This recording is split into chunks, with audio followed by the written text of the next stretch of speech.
বলি, কালো জাদু করে কেউ কি কখনো শান্তিতে থাকতে পেরেছেন? আমার নানুর ৩ সন্তান, আমার মা এবং আরো ২ মামা। আমার কোনো খালা নেই। নানুর বয়স বেড়ে গেছে, তাই একদিন সবাইকে নিয়ে বসলেন এবং জায়গা সম্পত্তি সবাইকে ভাগ করে দিলেন। বড় মামাকে একটু বেশি দিলেন যেহেতু তিনি বড়। এরপর দিলেন ছোট মামাকে। তারপরে অবশিষ্ট কিছু জমি মাকে দিলেন। এতে ছোট মামা বেশ বিরক্ত এবং রাগ করলেন।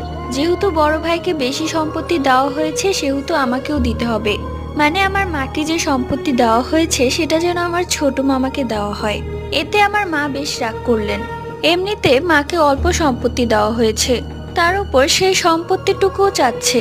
তখন নানু ধমক দিয়ে বললেন, যাকে যা দেওয়া হয়েছে তা নিয়েই খুশি থাকো। ছোট মামা ক্ষিপ্ত হয়ে যায় এবং নানুর ওপর কালো জাদু করে। ভাবা যায় কোনো ছেলে কি তার আপন মানুষের উপর কালো জাদু করতে পারে? 10 দিনের মাথায়